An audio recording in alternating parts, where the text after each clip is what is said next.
উলুবেড়িয়ার বুকে একটা বিধ্বংসী অগ্নিকাণ্ড ঘটে গেল বিগত সরস্বতী পুজোর দিনে,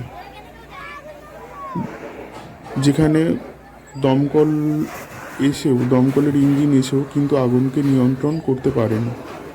আর এটা ঘটেছে ন্যাশনাল 16 হাইওয়ের পাশে, গ্রেট ইস্টার্ন যে শোরুম আছে সেই গ্রেট ইস্টার্ন শোরুমের পাশেই। আপনারা দেখতে পাচ্ছেন প্রচুর মানুষ যেখানে ভিড় করেছে, আর আগুনকে কন্ট্রোল করা যাচ্ছে না। আর তারপর সবথেকে বড় কথা, এখানকার লোকাল মানুষরাই সবথেকে বেশি আগুন নেভাতেই ব্যস্ত। লোকাল যারা দমকল মানুষেরা তো রয়েছে, দমকলের যে লোকজন।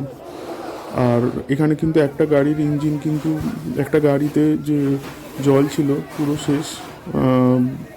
সম্ভবত আবার জলের আনার ব্যবস্থা চলছে, কিন্তু এতটাই ভয়াবহ আগুন, যে কারণে হচ্ছে পাশের যে একটা পুকুর ছিল, পাশের পুকুর থেকে পাম্প বসিয়ে সেখানে কিন্তু আগুনকে নিয়ন্ত্রণ করার চেষ্টা চলছে।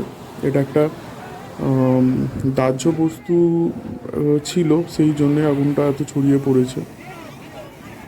আর প্রচুর পাশাপাশি মানুষ এখানে ভিড় করে আছে। আর আপনারা দেখতেই পাচ্ছেন এখানে কিন্তু যে সমস্ত সেটগুলো ছিল, লোহার যে সেট, সেটা কিন্তু পুরোপুরিভাবেই মানে সব ভেঙে আগুনটাকে কন্ট্রোল করার চেষ্টা করা হয়েছে, তুলে ফেলা হয়েছে যেটুকু আগুন নেভানো গেছে।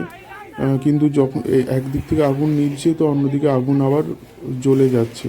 আর এগুলো কিন্তু আপনারা দেখতে পাচ্ছেন ঝাঁটার গোলা ছিল, ঝাঁটার যে গোডাউন, আর সেই জন্যই দাহ্য বস্তুটা আরও বেশি তাড়াতাড়ি ছড়িয়ে পড়েছে।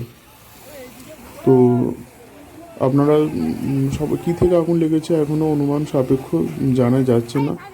আর তবুও হয়তো অনেকেই ধারণা এটা শর্ট সার্কিট থেকেই লেগেছে। তো এই হলো আজকের ভিডিও। এরকম ভিডিও যদি আপনারা পেতে চান তাহলে অবশ্যই কমেন্ট করে জানাবেন। এরকম নিউজ বা সংবাদমূলক যে সমস্ত ভিডিও অবশ্যই দেওয়া হবে, বা এছাড়াও আরও অন্যান্য ভিডিও যদি আপনারা পেতে চান, চ্যানেলটাকে অবশ্যই একটুখানি লাইক করে দেবেন, সাবস্ক্রাইব করবেন, আর অবশ্যই কমেন্ট বক্সে জানাবেন।